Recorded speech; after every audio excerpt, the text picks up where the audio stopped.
You know, we're in the book of Genesis, and we are in the 28th chapter. And in the 28th chapter, as the narrative goes, we see that Jacob is forced to leave his home in Beersheba, and he starts traveling to Haran in Mesopotamia.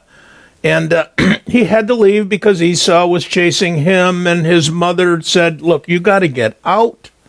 You have to get away from here. And he needed a wife, so he was being sent, essentially, back to the land of his mother. So he is on the way there, and he has this dream, and he gets this image of a ladder. And the ladder in Hebrew is called a sulam. It's a really unique word. It only occurs one time in the Bible, and it means more than just a ladder. It's a stairway, and it's a very special stairway because this stairway gives Jacob access into heaven. And he sees angels on this stairway. At the top of the stairway is the Shekinah glory, God himself manifesting himself in a way that Jacob could see him. And he says, I am Jehovah, the God of Abraham, thy father, and the God of Isaac. Now, the Hebrew word for father is Av, and it means ancestor. It could mean grandfather, too, or great-grandfather. But in a strict sense, Isaac's his literal father, and Abraham his grandpa. So Jehovah identifies Jacob with both of them because he's going to affirm the covenant to Jacob. And he states the four provisions of this covenant. What the land is promised to him personally and individually. So this seed that we've seen, now I didn't read the verse today, but we did in our last session, this seed affirms Jacob's success in finding a wife and producing offspring. Now, Jehovah says that his offspring is going to be innumerable, and the promise is a Gentile blessing too, which is also was affirmed to Isaac and Abraham before him. Now, the covenant lists four specific personal promises that God made to Jacob. He promised to be with him. He promised to protect Jacob, keep him wherever he goes. He promised to bring him again into the land, and he wouldn't leave Jacob until he had fulfilled the promises of the covenant. So after God is speaking with him, Jacob recognizes it, and he affirms it as the place of God, and he becomes afraid, and he says that this place was dreadful, indicating that the fear of God that comes upon all who truly know God and place their trust in him. It's not a, I'm afraid of you. It's a deep, reverential, trusting fear. It's a secure fear. And the more we study and the closer we get to him, the more this fear of him deepens. But it's not a, I'm afraid of you. It's, I'm comforted in you. And you are so powerful that you created everything. You grow in your wisdom and your knowledge and draw closer to God. Now, this is the same sort of an experience that Jacob had before. And in commemoration of this significant experience, he names the place the house of God. In Hebrew, it's called Beit Elohim, Beit Elohim. And it gets translated out as house of God. Now, the second place where the angels appear to him as he's entering the land is named by him as Mahanaim, or the two camps, if you will. So Jacob gets up in the morning, and he takes the stone that he was using for a pillar, and he pours oil over the top of it, and he consecrates that stone as a means to recognize that this is where he met God face to face. And he says, God will be with me. He had this strong experience with God, and he affirms this. Now, this covenant is going to pass down many generations, And the spiritual blessings are assured as well. They're also going to go to Gentile believers, and that's going to come through the Messiah, the Lord Jesus. Now we're going to move on here into the 29th chapter, and I'm going to read from 29 verses 1 to 14.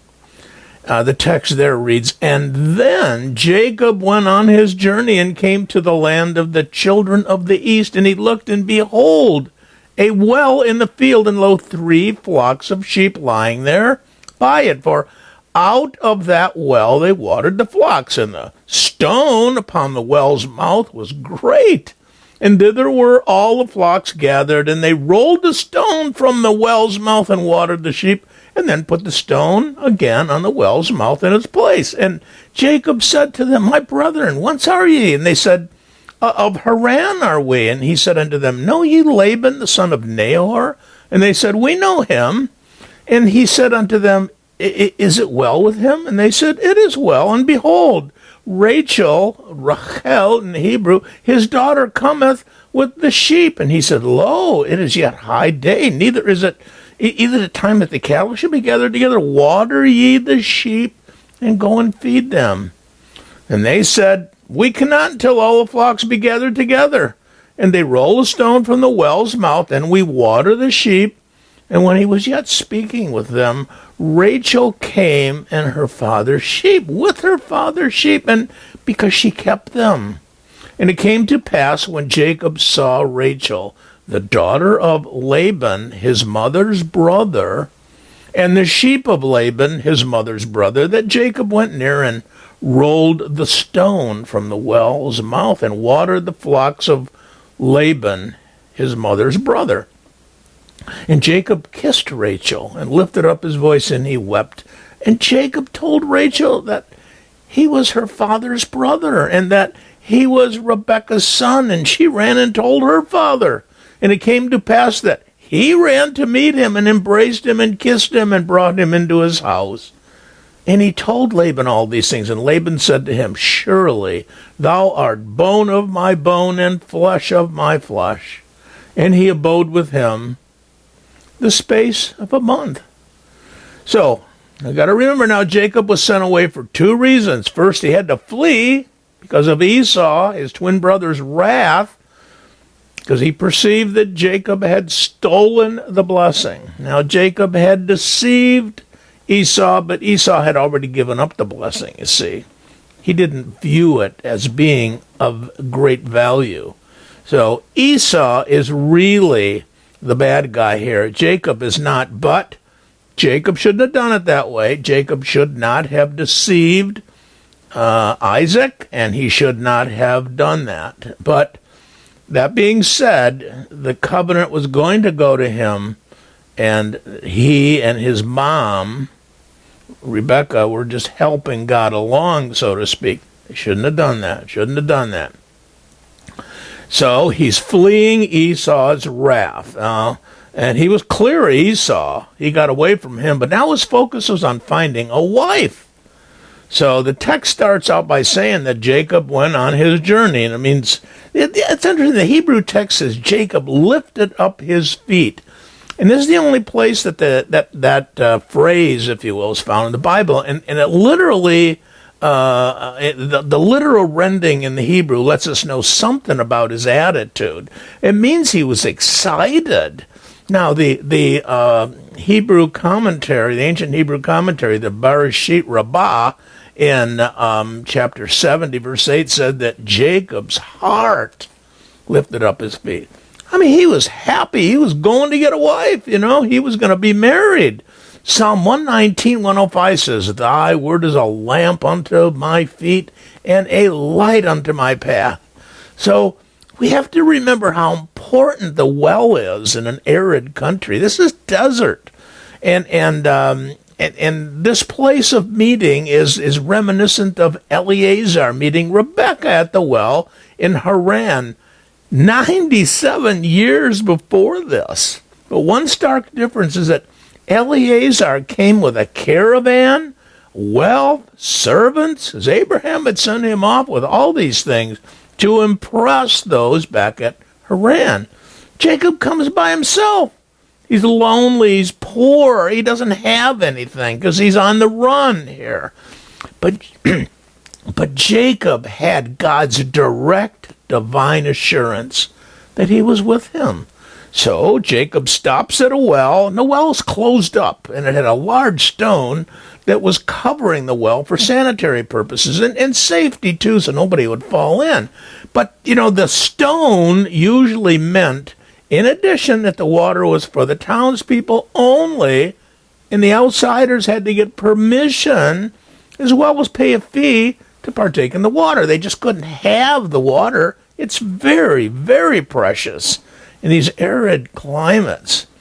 The stone was to be removed when all the flocks came at one time to be watered, and then it would be closed up again. So Jacob speaks to these men at the well, and he addresses them in a really familiar term. He says, brethren.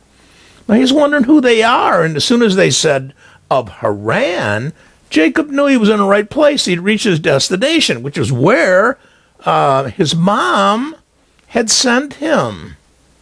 So he asked them if they knew Laban, and in affirming the fact they knew Laban, that's Jacob's uncle, they stated that he was well and that they pointed out his daughter Rachel, who was approaching the well with the sheep. It was Laban's sheep there, and Jacob says to the men, lo, it is yet high day, neither is it time that the cattle should be gathered together. Water ye the sheep and go and feed them. Now he's referring to these larger herds that would be coming in for water soon to join the three small groups waiting there now. And he spoke like he was a man well versed in managing flocks. He wanted them to water the three small flocks immediately and then get them out to pasture for feeding. This would give him some time with Rachel, you see. They responded, we cannot until all the flocks be gathered together. And they rolled a stone from the well's mouth. Then we water the sheep. In other words, they would not be in keeping with their custom in Haran if they did it the way Jacob suggested. So while they're engaging in this conversation, Rachel approaches the well. The text tells us that she was a shepherdess with her father's sheep because she kept them. This was an unusual role for a woman in Israel, but not in the neighboring countries. In Haran, that wasn't Mesopotamia. That was not unusual. For example, we see Jethro's daughters having that role in Exodus 2:16. Rachel, her name means ewe lamb, and her name is indicative of her beauty. And also lets us know that her family knew she was precious because they gave her that name. So the Bible states that she was the daughter of Laban, his mother's brother. And the word brother is used in the sense of a nephew here, since he was Laban's nephew, and Rebekah was Rachel's aunt, okay? Rachel's aunt. So Rachel and Laban are brother and sister, and the offspring are, Laban had Rachel, and Rebekah had Jacob. So as soon as Jacob saw her, he independently rolls the stone away from the well. These guys must have been just looking at him and saying, what are you doing here? He says he's making it available for her to water her father's sheep. These were big stones, too. And he did this with a special amount of strength. He rolls away the stone, he waters the sheep, then he kisses Rachel, and he immediately bursts into tears. Now this affirms the true nature of Jacob. He wasn't a cold, calculating deceiver or a scoundrel. Many people say that about him. No, he wasn't. He had warm memories of his mom and her family, and that caused him to regard her, Rachel, as family, a cousin. So he kisses her and introduces himself. He's got these tears of joyous emotion. He's her cousin, Achi Avia, the relation of her father. Now, the text says brother, but it's used in the sense of a cousin here. Now, customarily, she would have told her mother that this is what was happening, but her mom wasn't alive, so she goes and brings the news to her father, and he comes out to meet Jacob. He embraces him, he kisses him, and he warmly welcomes him into his home. Now, this is an interesting story because 97 years earlier, the same thing happened with Eleazar coming. And Laban says, surely thou art bone of my flesh, meaning he's a family member, which caused him to let Jacob stay in the house for a month. And while the text doesn't say this, again, in this particular text here, he's there to acquire a wife. That's what he's doing there. And in doing so, he's going to spend time working for Laban. And we're going to see that Laban's warm embrace was really self-serving. His true colors, if you will, are going to be revealed here. Now, the text moves on, verses 15 to 30 in chapter 29. And Laban said unto Jacob, because thou art my brother, shouldest thou therefore serve me for naught? Tell me, what shall thy wages be? Laban had 2 daughters. The name of the elder was Leah, and the name of the younger was Rachel, or Rachel. And Leah's eyes were tender, but Rachel was beautiful and well-favored, and Jacob loved Rachel. And he said, I will serve thee 7 years for Rachel, thy younger daughter. And Laban said, it is better that I give her to thee than that I should give her to another man. Abide with me. And Jacob served 7 years for Rachel, and they seemed unto him but a few days for the love he had to her.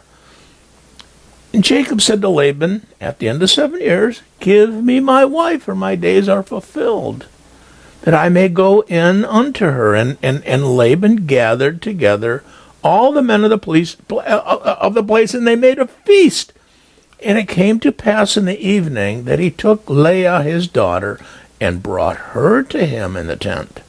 And he went in unto her, and Laban gave Zilpah his handmaid unto his daughter Leah for a handmaid. And it came to pass in the morning that, behold, it was Leah. And he said to Laban, what is this that thou hast done to me? Did I not serve thee for Rachel? Wherefore then hast thou beguiled me? And Laban said, it is not so done in our place to give the younger before the firstborn. Fulfill the week of this one, and we will give thee the other one also for the service, which thou shalt serve me yet 7 other years. And Jacob did and fulfilled her week. And he gave him Rachel his daughter to wife, and Laban gave to Rachel his daughter Bilhah the handmaid that was his, and to be her handmaid. And he went in also unto Rachel, and he loved also Rachel more than Leah, and served with him yet another 7 years. So, I mean, this is an interesting situation here. Laban starts the conversation with a contract. Right away lays a contract down, and he says that just because you're a close relative, you still got to pay me something here. And Jacob doesn't have anything. So he says, tell me, what shall thy wages be? Now, God was with Jacob. God corrects his children when we break his moral law. Yes, he was guiding Jacob, and he gave Jacob the covenant, and he's given him this woman. But he went about this in the wrong way. There still had to be divine retribution for his deception. Now, Jacob's got this real happy prospect of marrying Rachel, and it turns in here to Laban's counter-deception. Laban's doing the same thing to him that he did to Esau and Isaac.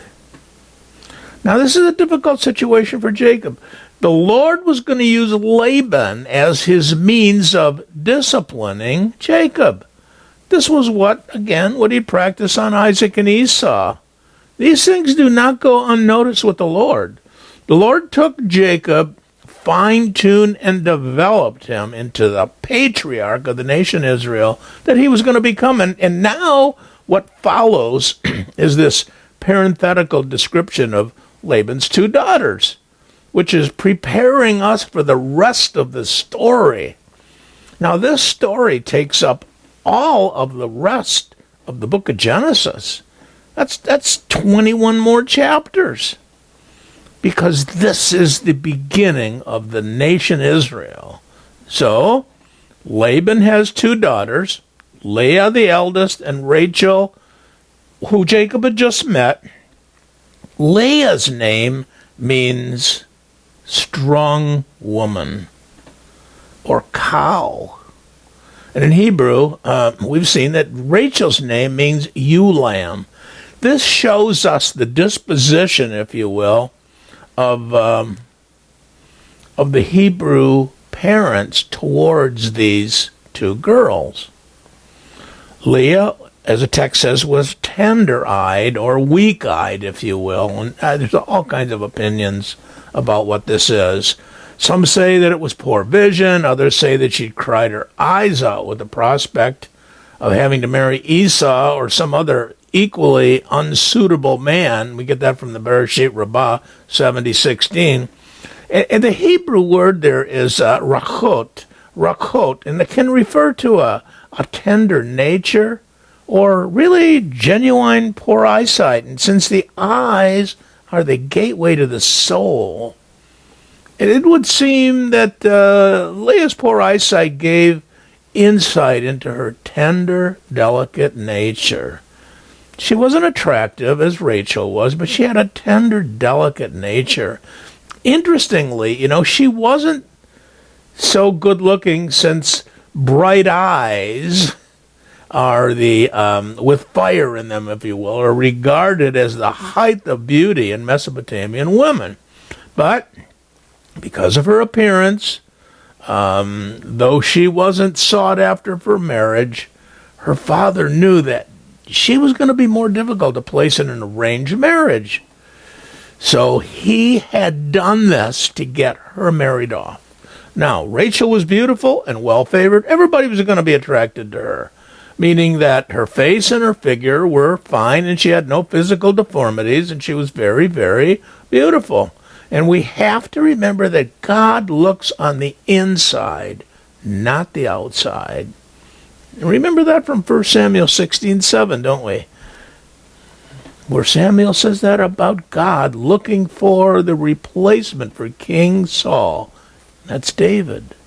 So, one's physical appearance is not the basis for a lasting, satisfying, godly marriage.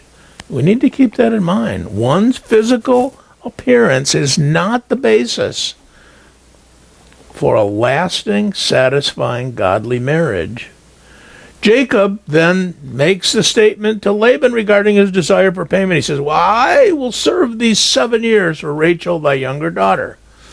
Now, then Jacob did work for Laban for the next 7 years in exchange for having Rachel, the younger of Laban's daughters, to wife. He didn't demand her immediately, but he's citing his father's marriage to Rebekah, which was immediate, but he had nothing to offer in return except for labor, so he had to fulfill that in order to get a wife. He'd arrived empty-handed, and Laban's embrace confirmed that. The 7 years didn't seem too difficult a time to wait for the woman that he really loved, so he approaches Laban when the 7 years are done, and he asks for his payment. He says, "Well, give me my wife, for my days are fulfilled, that I may go in unto her." And what follows here is just really profound, because we can see God's hand in the retribution for Jacob's deception. Laban schedules the traditional 7-day Mid-Eastern feast to celebrate the marriage. And at night, when the couple's first sexual union was supposed to take place to consummate the marriage, the deceiver, Jacob, gets deceived by Laban. Jacob was under some pressure due to the fact that he was now 84 years old, and he's sensing the need to produce heirs for the covenant to pass to the next generation. Now, people lived a whole lot longer back then than they do now, so 84 was middle age at that point. That may have been a factor, so that in his haste, he's just plain unaware that Laban brings Leah to Jacob's tent instead of Rachel. And also, these festivities included drinking a lot of wine. That affected his judgment. And it's also customary for the woman to be veiled on her wedding night. In any event, he didn't know it was Leah and not Rachel. Leah must have gone along with the deception by pretending to be her younger sister. And the text also says that Leah was given a handmaid called Zilpah, and her name means nearness or intimacy. You know, he wakes up in the morning and he realizes that he had intercourse with Leah and not Rachel. Too late to reverse the situation. She's now officially his wife, and he's consummated the marriage. So Jacob confronts Laban. Laban says, and he's asked by Jacob, what'd you do this for? And Laban says, well, it's not so done in our place to give the younger before the firstborn. That can't be true, because Jacob would have known that. He'd been there 7 years. No, Laban was probably just making this up. He was trying to get another 7 years out of Jacob. Because then he tells him also, if you fulfill a week on this one, we will give thee the other one also for the service, which thou shalt serve with me yet 7 other years. Now, the term a week, Shavuah, means a week of something in Hebrew. In this case, it's a week of years. We see this in the 9th chapter of Daniel as well, in the 70 weeks prophecy. That's a Hebrew idiomatic phrase. If I said Shavuah, a 7, and then we're talking about years, you know it's 7 years. So Jacob complies, and he agrees to work another 7 years for Rachel. So Laban gives him Rachel. Now, Rachel was also given a handmaid, and her name was Bilhah, which means terror. Later, much later, under the Mosaic law, there's going to be a prohibition against marrying sisters. We see that in Leviticus 18:18, but not now. So Jacob loves Rachel more than Leah, which is not good. It is not good. It is never good to do that. Jacob loved Rachel more than Leah. He has intercourse. He consummates the marriage, and he begins another 7 years of service to Laban at no pay. Jacob now has 4 women to support. We'll continue this in our next session.